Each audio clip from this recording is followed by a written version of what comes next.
And here we go. Yo, yo, yo, what's going on, everybody? Thank you for joining us for episode 5 of Knowledge That Kills. We got a very special guest joining us today. You know, here on this series, we bring on engineers and producers to share some knowledge with us, as well as some secret sauce with some plugins, maybe some experiences, maybe methodology, or even simple life tips and tricks that help us get through our day to day.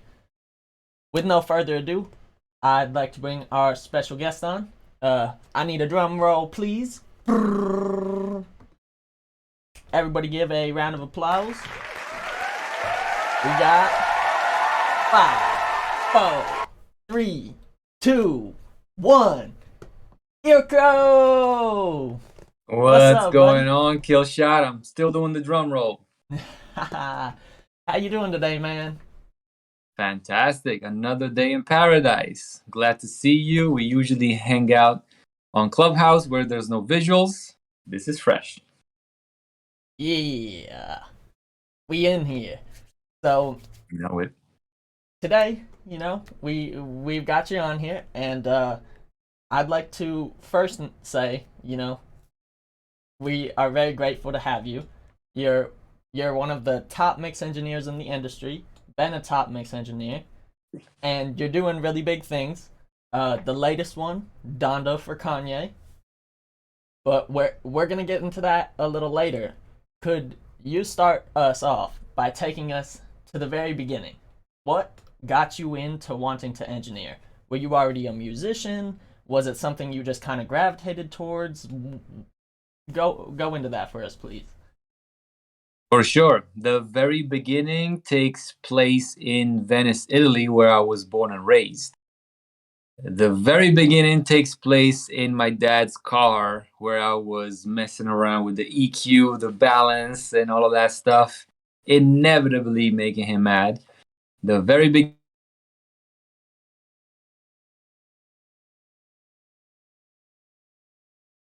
Oh, I think we lost your audio, Irko.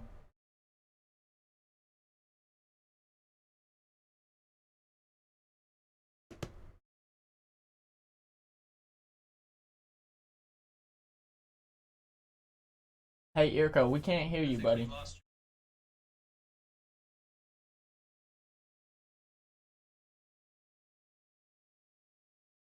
I'm not sure what happened.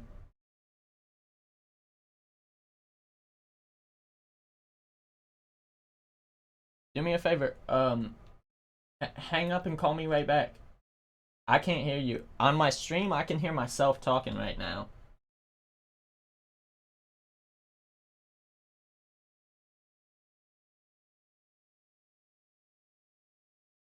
Hmm.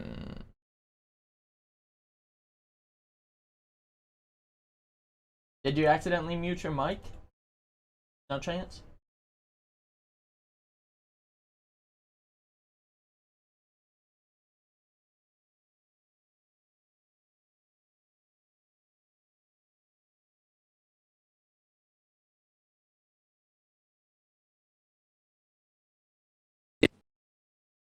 And we're back. Can you hear me? Hi, we're back. Alrighty, Um, I can hear you. I'm not sure what happened. Maybe Discord had a bug. Possibly, yeah. Let me see what's happening with the orientation. Okay, there you go. Now I flipped. Excellent. Okay, so All right. Okay, cool. sorry for the interruption. Take us back. It started Venice, Italy. You were born and raised. Correct, correct. So it started there, and the next snapshot I need to paint for you is this little kid in his dad's car messing around with the stereo, with the EQ, and all that stuff. And the same thing will happen in home theaters, stereo, same thing, or just boom boxes, whatever the case. Wherever there was music for me, there was a knob to turn around and mess around with. And that's precisely what got me into it. So the passion for audio preceded the passion for music, which is very strange. Usually it's the other way around. Usually somebody's in a band or they sing whatever, and they get fascinated by the what's on that mixer kind of thing, right? Hmm. So that's what happened, and eventually the passion for audio blossomed into a career that I would have never, even remotely dreamt of the, where it could have taken me to. And eventually, 20 years later, I'm here in Los Angeles doing records every day. It's still surreal to this day. It's such a crazy thing. Okay, so you have to go into more detail. You're you're interested in audio engineering. You're in Italy. What's it like being an audio engineer in Italy? Do they have big studios like the United States? Like what kind of resources do you have at the time? Obviously, YouTube isn't really like a thing. So Right. what are you doing to further your experience or skill set at this time? So this was 20 years ago. The internet does begin to appear, but it's, at the infancy. It's the dial-up 56K, that kind of thing. Yeah. So the way for me to get informed and develop a sound or whatever was through magazines like Scratch magazines or Mix magazine for more of the nerdy stuff for audio. So the whole thing was very distant. Um, and so it's interesting. It's definitely a very removed kind of thing from the reality of today, where you have everything online, courses everywhere, schools everywhere. It's a lot easier today. So it was definitely interesting and difficult and very distant. Everything was a lot slower and very distant.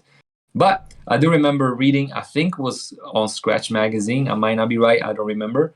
But I remember reading about Dr. Dre testing his mixes in his car, which was parked in the parking lot of the studio. So he would run a cable, a RCA cable, a long ass RCA cable through the walls, through the window, I'm not sure, into the car. And I was like, I gotta do that. And you better believe I did. That's amazing. So, all right, you you theoretically speaking take over Italy, and now you're ready to make your transition to the United States. Can you talk about how that happened and what you specifically came here to do? Yeah. So in 2006, I took a very, very cheap plane to go from Venice to New York. It was the cheapest plane ride I could get, 350 euros, the equivalent of what today would be, I don't know, maybe 500-600 bucks or something like that. And it was the cheapest one because I was broke. I didn't have money. So I had to get the cheapest plane ride to get to New York. And come to find out, the reason why it was that cheap is because I had to sleep in the airport, for which I did not have a reservation. So I totally slept on the benches overnight in, I think, was Zurich or Munich, or one of those places near Germany or in Germany. And so imagine, 25 years old me, like, I don't need to sleep. Fuck that. The bench is totally fine. So I do that, get to New York. And one of the reasons why I wanted to do this trip was actually the biggest reason was for me to take in as much information as I could by visiting and working out of commercial studios in the city. Hmm. Not knowing that I would eventually come back a couple of weeks later with the double platinum award for working with Jay-Z. Now that was like, wait a minute, what? Say what? Life-changing moment. And that was Kingdom Come, and I had engineered track one, and that was incredible. So I may be describing it, and it may come through as like I win the lottery kind of thing. And in a way, it was definitely a strike of luck, but that came after a decade of working and and busting my ass every day and connecting with people and even investing in myself once again just to go to the city, to go to the other side of the planet, knowing two people. So it was definitely a big jump in the dark, and I'm glad it paid off. And then eventually that set that's the mythical snowball effect in motion, and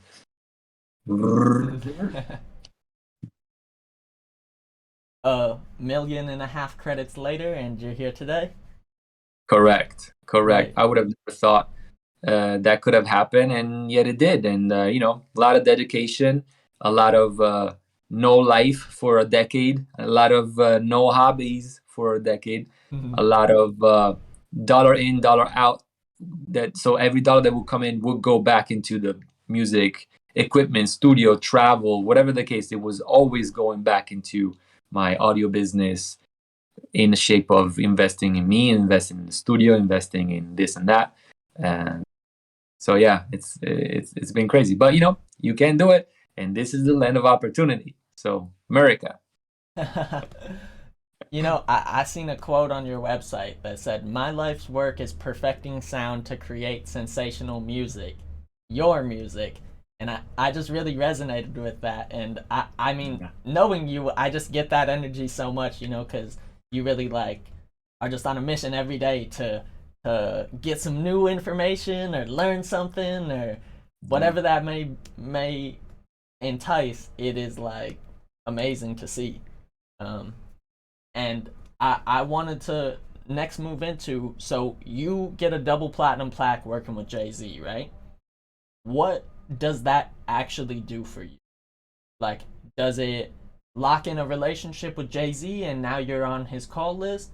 Do you end up getting like recognition from a lot of other people and they're like, "Oh, Irko's got a platinum plaque now, let me book with him." Like, could you go into how that kind of like shaped your road moving forward? The stamp of approval of a name of that magnitude generates attention, number one, generates some sort of status and reassurance that, well, if these guys hire this cat with a bow tie, maybe I should too. He's probably legit, despite the quirky looks of the dude, the accent and all. Maybe he really does know what he's talking about. And that's kind of like has been a little bit of my thing. I'm a quirky guy. I keep it fun. I wear fucking bow ties and all. But yeah, I don't get it twisted. I'm not a clown. I know what the fuck I'm talking about. I've been doing this for a long, long time. And yes, I always try to dress it and present it as the simplest thing and the easiest thing. Yet, we all know it's not. And ultimately, the product, the work speaks for itself and attracts more work. And it's, again, the snowball effect, right?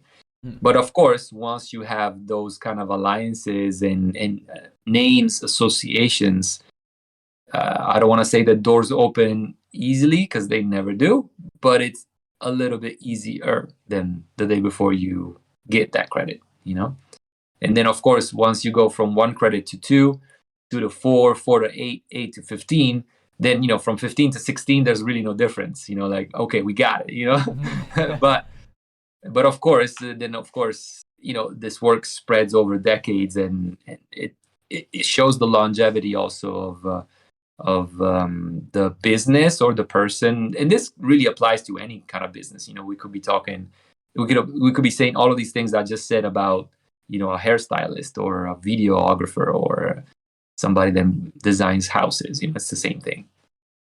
So yeah, so definitely life changing, and you need to be, when that opportunity shows, you need to be prepared, you need to be ready. And that's what I was saying earlier, and I'm always stressing that 10-year period of growing the muscles before the opportunity comes is absolutely necessary, because when the opportunity comes, you need to have those muscles in place. You can't just like try to build them the day before, right? It won't work like that. So that's why it takes time, and eventually things happen. And usually, just like a forest, you grow amongst your peers. So as you grow, and if you envision yourself as a tree, all the trees around you grow together at the same rate for the most part. And so that is the people that you really want to connect. It's kind of pointless for the little tree to try to connect with the tallest tree, because those are big guys, they're up there. So the best way is to connect with people that are right next to you, and eventually in 10 years Your buddy is probably gonna run the biggest label on the planet. Your buddy over here is managing the biggest artist on the planet. And now it just happens to be the guy that you've been texting about the freaking amazing pizza that you cooked on Friday night, you know? Yeah. That's so cool, man. And that's really, I hope you know how many gems you just dropped, like back to back to back to back. Like that's some really, really good sauce. Like um I wanted to ask, you have so many placements. There's a few names that kind of stuck out, and I'm curious how much you even maybe remember. One of them, Big Crit. I'm from Texas. We love Southern music down here. So could you talk a little bit about what you did with him, maybe? Yeah, he was featured in this song that I mixed for the artist Bala Boy. You may be able to see him online. The record really was actually I mixed him twice, but whatever. So one of these two, in both cases, he was featured on a record. What a great guy, incredible pen, incredible delivery. I love the vibe, and yeah, that was very smooth sailing. As in that, very often artists are not that involved in the mixing stage, so most of the times I actually interact with the producers. That's really my, day to day, and that's why I often say that I'm the producer's best friend because that's who I'm dealing with. Usually the producers get me on board for projects, and then usually I deal with them directly on a day to day for tweaks and stuff like that. That of course changes. Some artists are very hands on. Some I'm pretty sure they don't even know who the hell I am. Yo, that's the secret sauce, though. For all the people in the audience wondering, how do I get my gigs? Get cool with the producer. Like, you even had the clubhouse rooms for a while. Audio engineers, the producer's best friend, and like that That's right. really is the truth. Um, I wanted to talk a little more, maybe about some other names I've seen you've worked with. One that really stuck out to me was um, Lil Yachty. What did you do with Lil Yachty? Little Yachty is on the song title "Okay Okay" on Donda. I started mixing that record, and then I see his name on the track name, right? And I was like, oh, wait a minute. And then I go and listen to it. I'm like, what? This guy fucking went balls deep on this. So I don't know if I can say all that, but anyway, he was like crazy. And I was like, all right, okay, little Yachty, I see you. And so yeah, he's on verse 2 on Okay Okay. And he fucking Awesome. killed That's so cool. That's really cool. I I'm gonna jump back and forth a little bit because since you've been doing this so long, you really have like not only historically huge names you've worked with, but you have like really modern day big names you're working with. Two of those I see are DaBaby and Roddy Ricch. Could you maybe talk about what you did for them? also on Donda, both of them. I see. It's funny because that month that I mixed Donda, it was like I scooped up double the credits that I had, and I already had a lot, and that tells you a lot about all the guest lists on this album, right? Yeah. Yeah, both on the album. Roddy Ricch recorded the verse, and I mixed the song, but the version of the verse that he recorded was dirty. And so once he caught wind that the album was going to be clean, he didn't want to have just the clean edits made by us, like just muting the vocal, the word or whatever. And so he went in and dubbed whatever words were eventually going to be muted. And man, if you listen to the verse, you will not be able to say what was punched in and what was not, and that tells you the quality and the delivery of his work. This guy is freaking pristine. Most definitely. I even, see him like learning to play piano and whatnot, and that's just so cool. I love when like a rapper or somebody who's interested in one thing really branches out and starts to fully embrace the music. Because I'm sure you can relate. Your role as an audio engineer is almost never just audio engineer. It's probably producer, assistant, co-writer, something along those lines. Yeah, yeah, that's true. The lines are definitely very blurred, and anything goes. We gotta make it work. That's really the job description. Make the freaking thing work.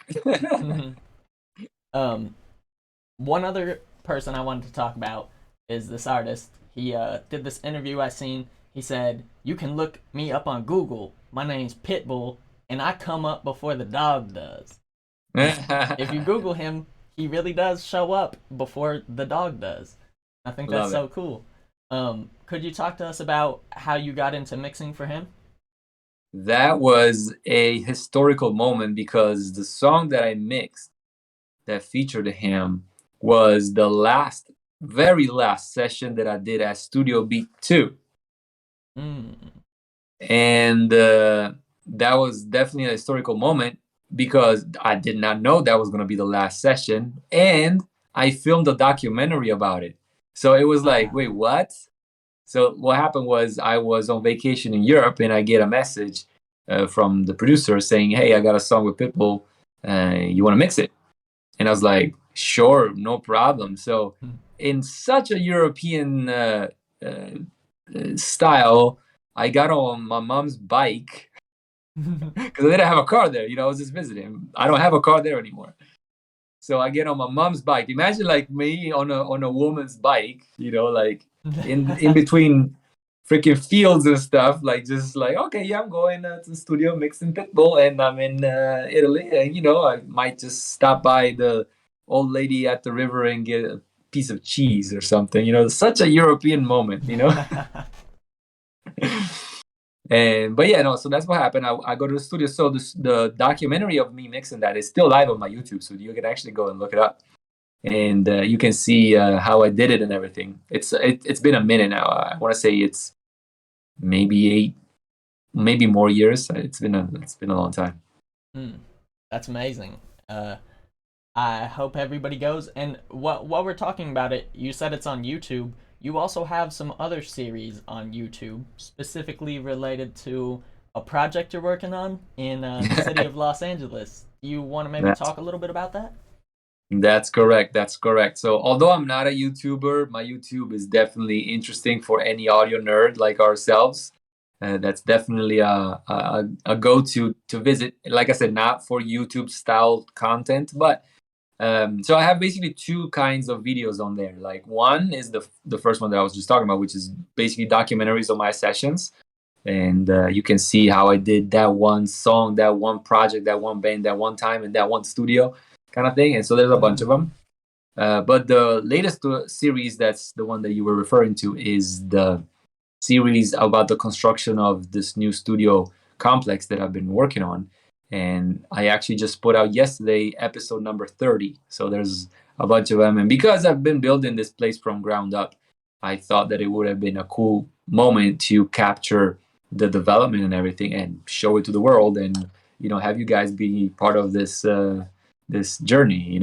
So yeah, I have 30 episodes about this place, from the design moments in which we were figuring out which style to go with, all the way down to construction, like concrete trucks and digging foundation trucks, all of that stuff. So there's a bunch of stuff. So definitely go check it out. The latest update is that the interior of the studio, which I got fabricated in Rome, Italy, has been delivered after being on water for almost 2 months.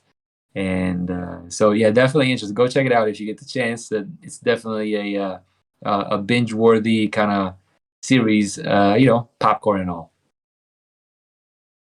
I love that you're from Italy and you got your studio fabricated and imported from Italy. Like that's just some designer shit, Irko. That's right. And it's funny because I actually didn't set out to do that.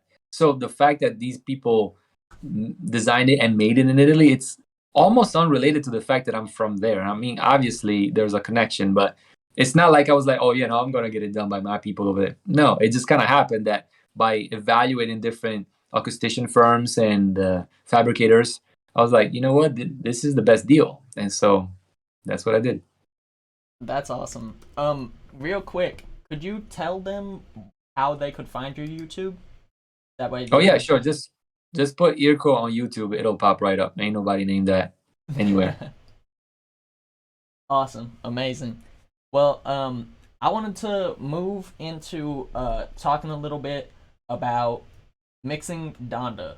Maybe specifically, we could talk about some stuff you did on a few songs. One that's one of my personal favorites, Jail. That one's just amazing. I love how the vocals are so full of effects, and even through the parts where the music isn't like too like full, the vocals never feel distracting or like chaotic. They all feel very smooth, even through the most minimalist parts. Could you talk about maybe some techniques you used or even plugins that you used specifically on that session, if you remember? Right, right. So the first thing, that song does not have drums. Wait, what? A hip hop track with no drums? I mean, okay. I mean, it's been seen and heard before, but sheesh. I was like, okay, all right, I guess. Second thing, heavy distorted guitars. Again, very Rick Rubin ish kind of treatments, and like, wait, what? That song, I don't remember when I mixed it through the process of getting the whole thing done, but I want to say it was like towards the middle, maybe, or something like that. So at that point, I kind of knew what we were going for, and one of the biggest challenges for that record was the fact that Ye's voices are very, very treated, a lot of effects of all kinds, right? Mm-hmm. While the guests, and I say guests because there's two versions of the same song, right? So there's a total of three guests on the song. We're not. We're completely different, and it was requested of me to have those vocals next to dry, almost dry. So I was like, wait, so how do I gel this and make it so that one vocal is over here and another one is over here, and we gotta kind of make it still work.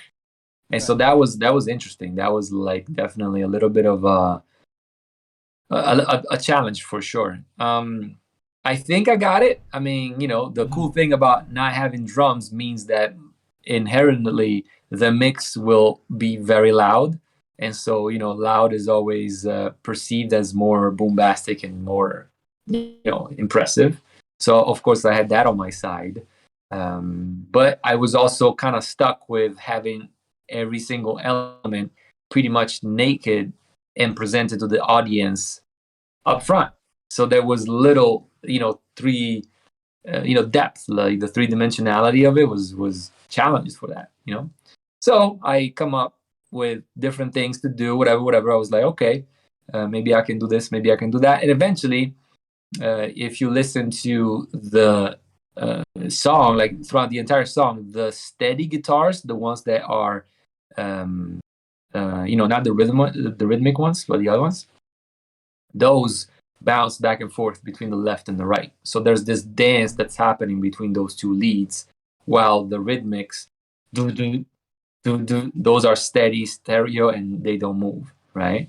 Mm. And so I was able to be very um, very hardcore with my stereo placement, which is, by the way, something I do very, very often. I like to place things dramatically in whichever place that is. So in the case of this song, we have the deep sub bass that's dead in the middle, just like the dry vocal of the raps, and then we have the music, the guitars on the stereo, and then the lead guitars that are moving and exchanging places as the song goes, and not in a rhythmic, predictable way.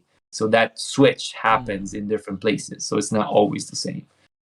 So yeah, I'm nerding out over here, but No, that's such a amazing. Like, such an that interesting one. that's the kind of stuff everybody in the audience is gonna go back and listen to that song and they're gonna be like, "Oh my gosh!" Like Yeah. that's the stuff. Oh, I think your video disappeared, Irko. Um, Oh, but that's the kind of stuff that makes you a mix genius, because the the standard mix engineer would go pan the guitars left and right and throw some Waves S1 imager on there, and you yeah, got yeah, yeah. some nice Okay. Oh, nice the video is stereo. back. Okay. Yeah. I mean, I'm all about making things interesting, and whenever I see fit and there's a space for my creativity to be presented and Hmm. welcomed, I'm all for it. So I want to know then. You had mentioned on jail specifically, it was easy to get it very loud because there's no drums, lots of mid range. But I heard that you weren't only the mix engineer, you're also the mastering engineer of Donda because all of your mixes went straight to the platform.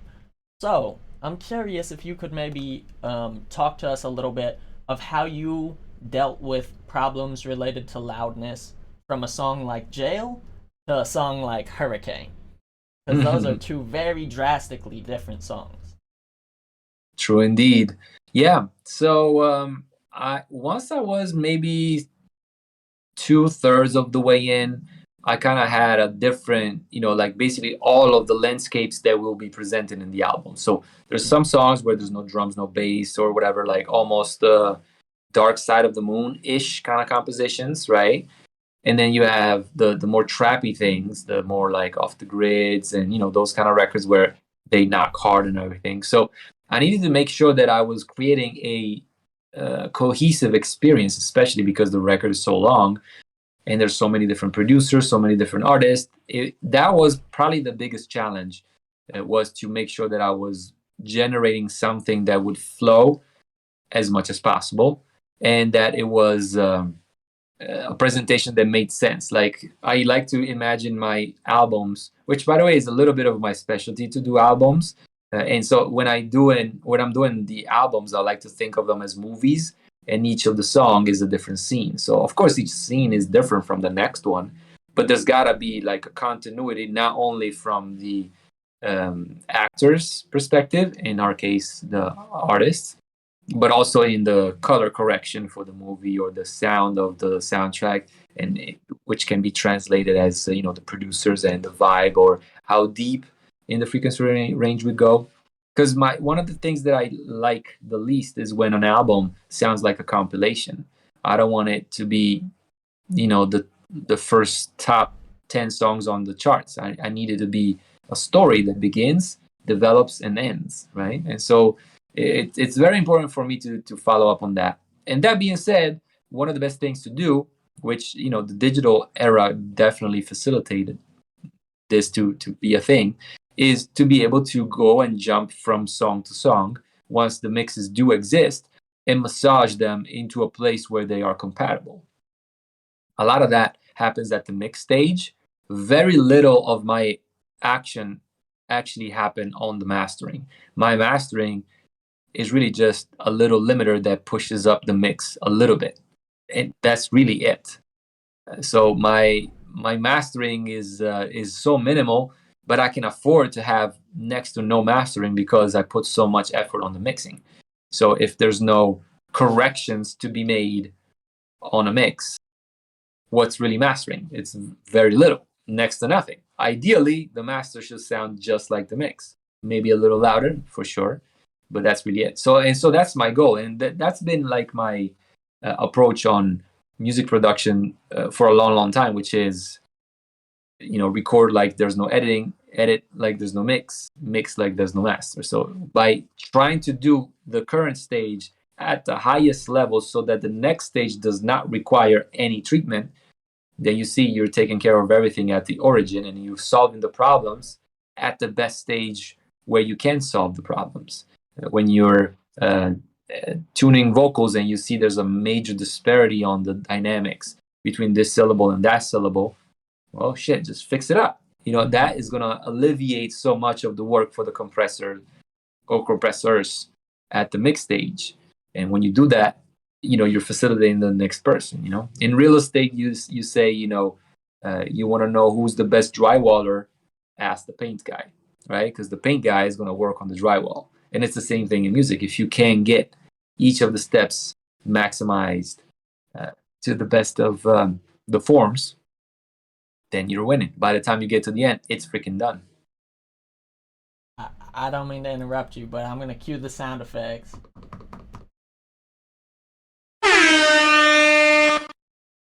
That deserves. You just dropped some crazy gems on us for real. Like, I think that plays such a major factor too. You know, one of my mentors and teachers when I was in college for audio engineering worked with Pantera, if you're familiar with who that is.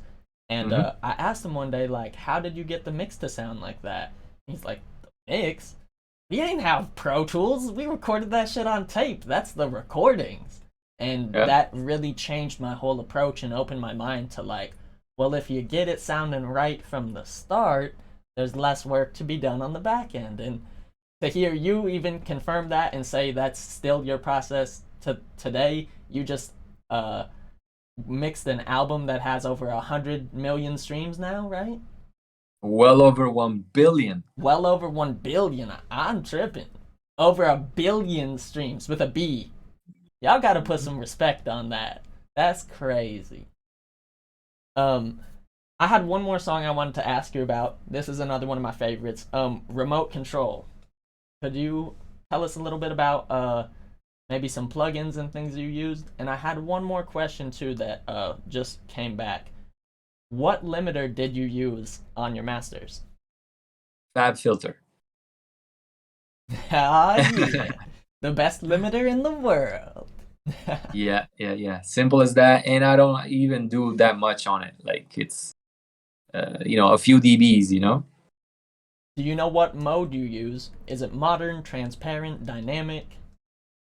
That's actually an interesting point because the working on the album, that was one of the things that we explored because OG Volta, the producers that co-produced basically the entire thing, wanted to play around with that. So my default setting, I'm looking at it right now, is all around.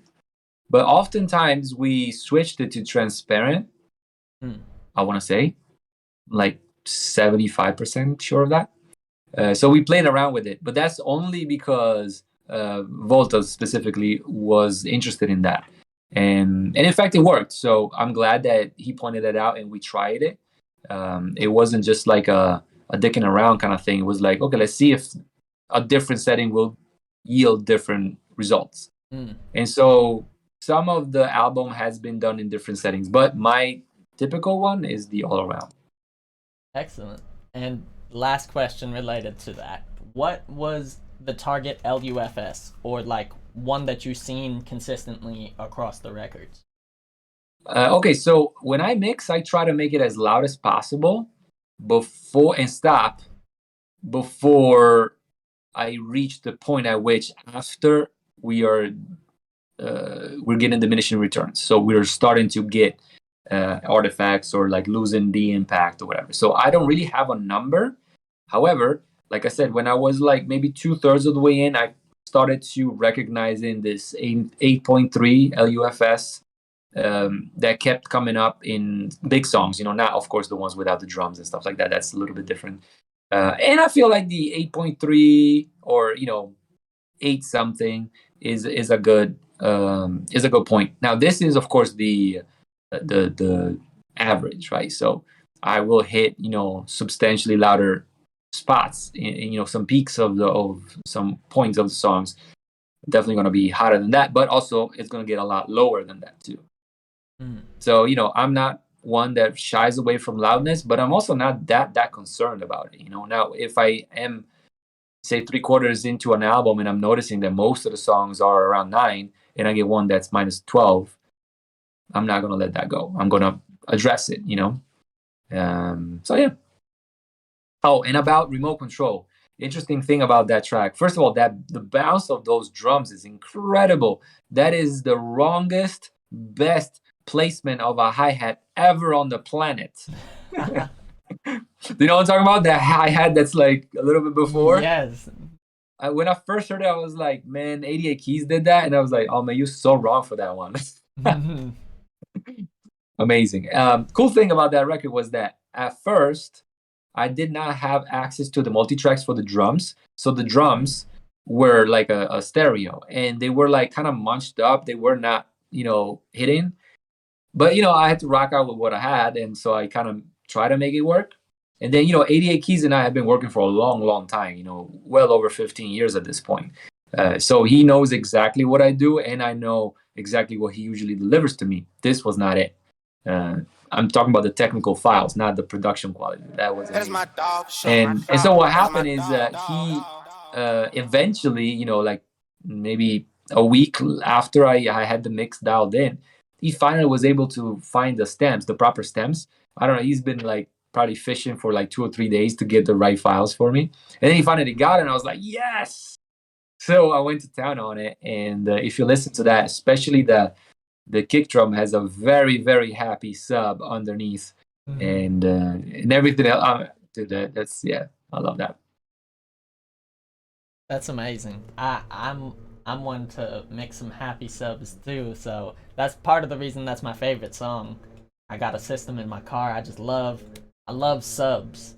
Feeling them like that's the one thing when people say music is a feeling, like the subs for sure are what make it a feeling. And too much will ruin your mix, like, and not enough will make it feel like weak.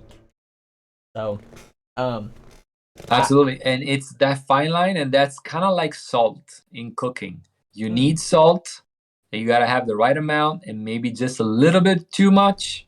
But the second it is too much, then it's not good. And it's the same thing with bass, especially the subs. You need those things, but the balance is absolutely crucial.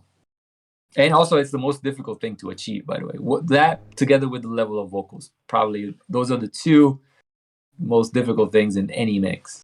mm, that's that's definitely some gems right there. Um, I wanted to ask, do you have maybe a go-to vocal compressor that you use throughout Donda?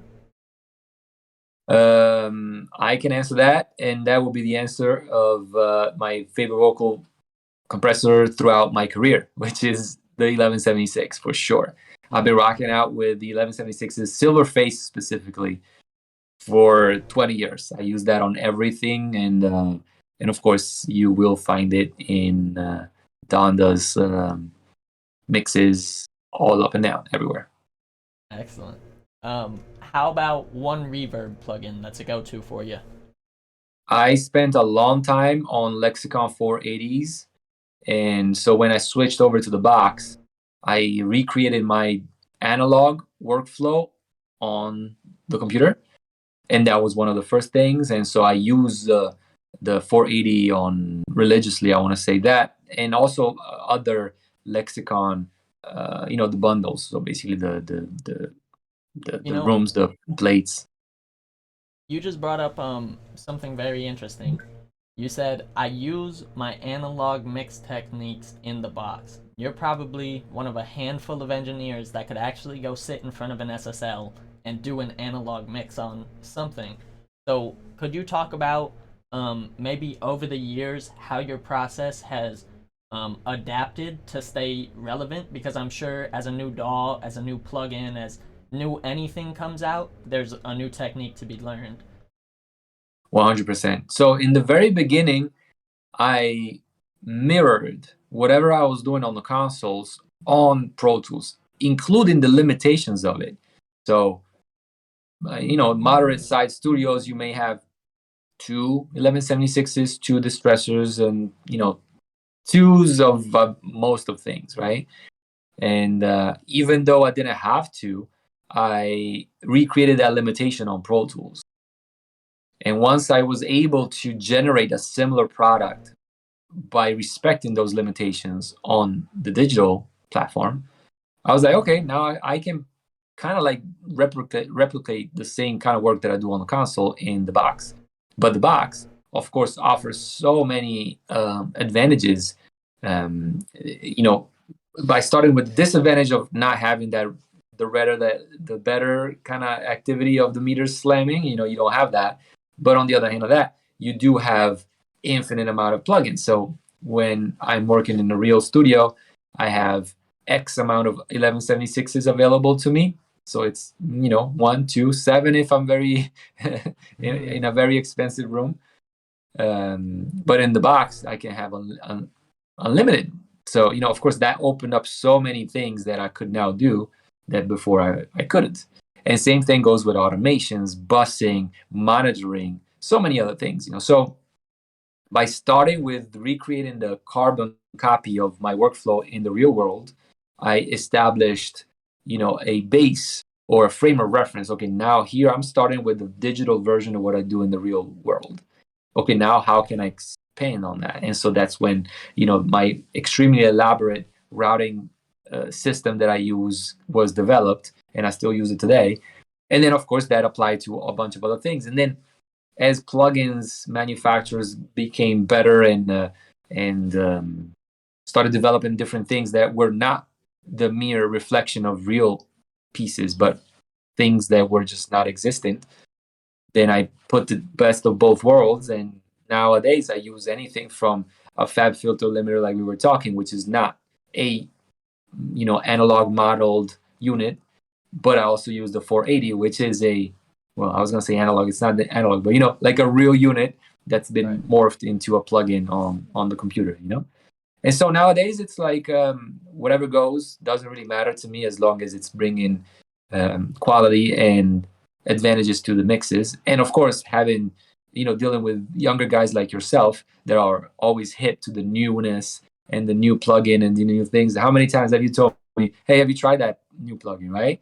And I'm not hip to all of that stuff because I'm an old fart, but the young people around me are. And so if they keep repeating the name of the same plugin enough to where I know it, then it's probably worth the shot at really paying attention. And that's how I eventually include new tools and plugins and techniques in my workflow. Amazing. Amazing. I would like to kind of move to the Q&A. I know that you're on a little bit of a time frame today. We have some people in the audience. They've already started with some questions if you're ready for them. Let's do it, yeah. Excellent.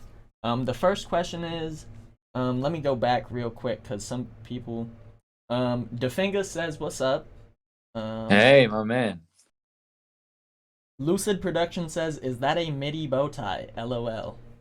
I actually do have one with the MIDI cord, which I promised I was going to wear today, but I didn't. And next time, I guess. I love the bow tie, man. It's amazing. Yeah. Thanks. The next question is, what plugins were on the vocal chain for Don Toliver on the Moon?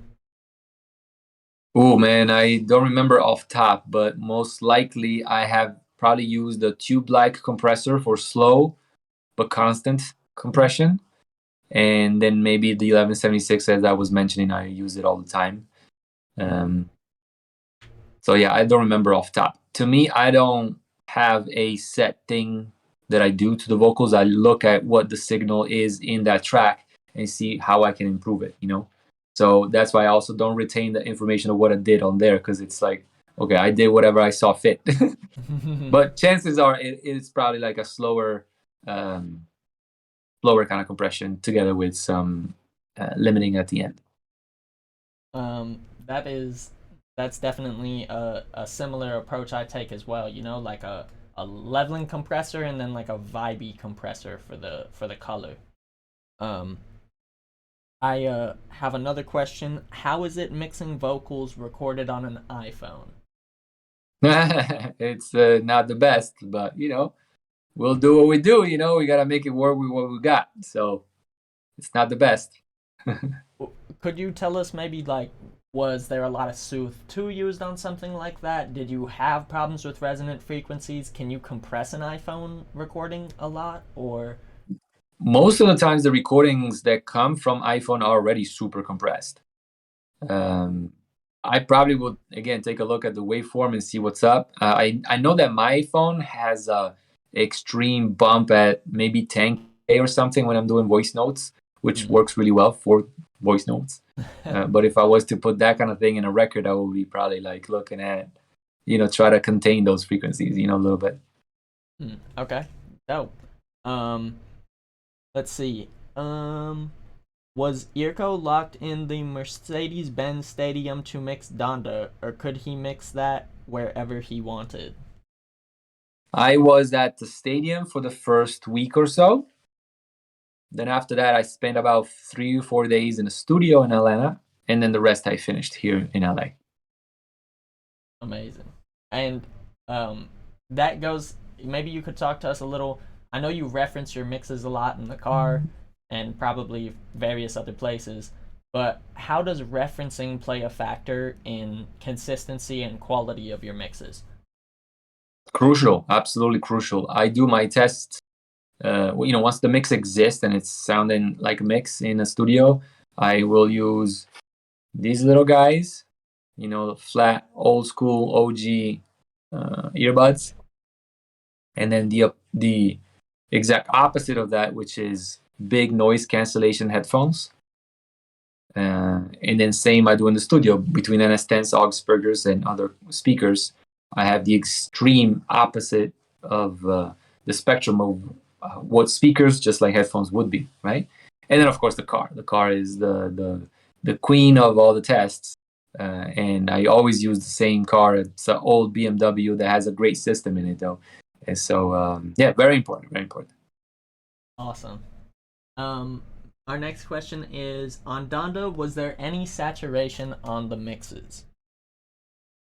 Yeah, definitely. Yeah, definitely. I play around with that stuff a lot, and depending on how the components of the production and the vocals are presented, I will use that more or less. But yes, definitely, I'm trying to again recreate that analog vibe, that analog feel um, with it. I mixed last year Black Thoughts, Stream of Thoughts, Volume 3, and he's the main guy in Roots, so I wanted to make sure that I was still had that warmth.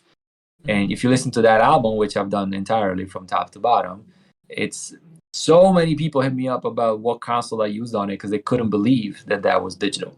It ain't. It was no console. It was all Pro Tools. And so yeah, it's very important. So I play around with harmonic content a lot. Yeah. Do you have a favorite saturation plugin?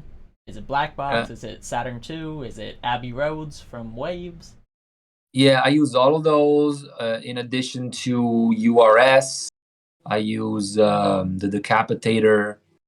Yeah, I use a lot. It depends again on the signal or what we are talking about. If it's like a single track or like the entire master. But yeah, I do a lot of that.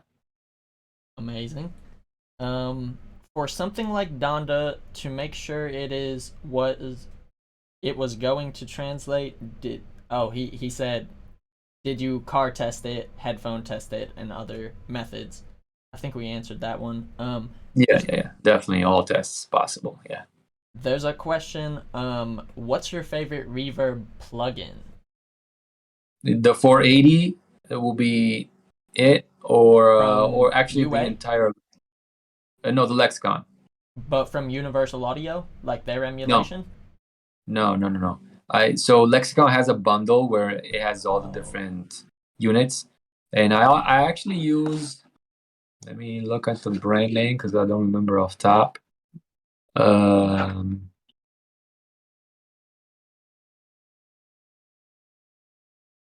it is called.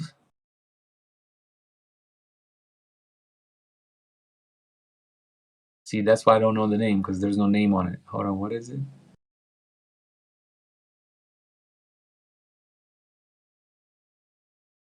Well, yeah, it's the one that looks just like a 480. Why is it not here? someone in the chat said, is it called Relab? It may be, but I don't see it on the actual graphic I'm looking at. But that could be it, yes. Hold on, let me see. Yeah, it's the one that looks exactly like a 480, so that's gotta be it. And it's made by Lexicon. Yeah, it's the 480. Nice. It Okay. looks exactly like the 482. You ever use like any of the EMT 140s, 250s, or Capital Yeah, Chambers, anything like that? yeah, for sure. I Um, sure. Um, and yes, it's the relab. Yeah, I can confirm. awesome. Someone in the chat says, find out if he replaces the kick and tells nobody. Yeah, no, I don't. If I must, I will, but chances are I can get around it and do something different. But if I must, I will, yes. So in a scenario that you have a weak kick drum, do you have maybe a technique or a plugin you use to pump that up? I'll beef it up with parallel compression, and so that I can work with the original sound as much as possible. If the thing is just not working out, then yes, I will add, I'm not going to swap it, but I'm going to add Mm, something that's, compatible with the current kick that's weak, and make it, beefier or whatever. absolutely. I'm curious, have you tried the Spiff plugin? Not yet. Oh, that's the one. All right. That's the one. I, I Okay. I think it's the greatest plugin in the world. Not really, but just about, because at the same time how you can kind of boost in it, you also can cut in it. So it's like a transient kind of shaper. So anytime you get those harsh S's and T's and you go cut them, it takes off just the right amount of information without making it almost like Soothe, but not quite the same. Interesting. All right. Okay. I'm here Um, for it. DJ Umair says, "What free plugins do you use on your mixes, if any at all?" Trim. I use Trim all the time. I use Signal Generator all the time. Yeah, those two are like on every one of my mixes. Really? Yeah. What do you use Signal Generator for? To generate pink noise, to listen to the mix through it. Interesting. With like a And match EQ? no. I just literally listen to the mix through it. Like I put the mix through or not through, but next to it. So Okay. I bury the mix onto the pink noise. Very interesting. And what do you find that specifically does for you? When you drive on the freeway with the windows down and the music is not blasting, you only hear the bigger things, right? Because the white or pink noise generated by the traffic and the air or whatever hides everything besides the most, the stuff that sticks out the most. That's what that is. It recreates the experience of listening to the mix on the freeway in the studio. Amazing. That's a huge gem. Um, Try it. Lone Star Music 214 says, "Has a producer ever cut you in on publishing?" Yeah. They try it most of the times, but I try to stay away from it. I like to let them eat off of their creation as much as possible. Mixing is nearing that, of course, but I like to keep it, keep them and their legacy intact. I don't want to eat off of their plate. I want them to give me my rate for my mixing for sure, but then that's it. I want to have them, live off of their creation forever. I don't want to take a percentage of it. That's amazing. That's very kind of you, Irko. Um, I I think we might have a few more questions coming in. Let's do one more. I have to go. Okay, sounds like a plan. It's 1 o'clock. This is the last call. Somebody gotta have a good question for Irko, because I'm not gonna ask him nothing. Let's see. Well, either way, while we wait for the question, Irko, I just want to say thank you so much for your time and coming on today. Oh, that's cool. Someone says, "What's your favorite car?" It's got to be the newest, or I shouldn't say new, the last one that I got, which is a 65 DeVille, Nice. which drove just by you actually last night. Well, You- it was driven by you, but yes. Yeah. You're Swung by getting that. your DeVille modernized, if that's right. That's right. That's right. Cameras, Bluetooth, airbags, all of that. Amazing. You're gonna be riding in the 65 like it was 2025. That's right. That's Oh right. yeah. When But you come visit, I'll pick you up from the airport with it. oh yeah. That's awesome. But hey, Cool. I don't want to take up too much more of your time, Irko. Thank you so much for coming today, man. I really Of appreciate course. you. You're a good friend of mine. You always come with the gems. You're so helpful and kind with your knowledge, and For we sure. appreciate you. Everybody in the audience, if you can't see it, is saying thanks, Irko. Thank you, guys. Everybody give us a round of applause for Mr. Irko. That's I'm gonna right. cue the sound effects. Woo! I don't know if you can hear them. Everybody's cheering for you right now. Yeah. Thank you so much, and follow me online on all the social media, and stay in touch. Yeah, hey, before you go, let them know where they can find you: Instagram, YouTube, all those things. Yeah. I'm well, the YouTube definitely for the content about the studio. Definitely check it out. And just put my name in, it'll pop up. And yeah, Instagram, I'm always active on there. Again, put the name, and it'll pop up. And then eventually, you might see or hear me speak on Clubhouse too. I'm often there too. Amazing. Oh, my mentor Chris just joined too. He said, "What's Hey, up?" Chris, You know Chris Godby? that's the guy that you were telling the story about the recording. Yes. My man, I respect that guy. Hell yeah. Awesome. Well, hey, buddy. Hope you have a good afternoon. I'm gonna talk to you later. Okay. Absolutely. All right, take care, guys. Thank you so much. Thanks, Gil. Peace. Alrighty, y'all. Well, thank you very much for joining episode 5 of Knowledge That Kills. Make sure you tune in next week. We've got another very special guest coming. I want to give a special thank you to Irko for joining us today, dropping all of these wonderful gems on us. Irko is a very good friend, such a nice guy. I need everybody to go to his YouTube and his Instagram page. Go give him a follow, give him a subscribe, support each other. Hope everybody has a great afternoon. Make sure, if you're interested, you tune in next week. I got some very special shit coming, y'all. We're gonna be giving away a couple plugin bundles live on my stream. The only way you're gonna be able to get the plugin bundles is if you tap in live. I have a ton of codes to give out from some amazing plugin companies. We also have a not confirmed yet, but very good chance that Mr. Tizio, Chris Brown's engineer, will be joining us next week for episode 6 of Knowledge That Kills. Make sure, if you're fucking with the stream and you enjoyed it today, you follow, you like, you share. If you can afford to subscribe or donate to support the stream, we would appreciate you very, very much. And I hope to see y'all again next week. I'm out of there. I'm gone.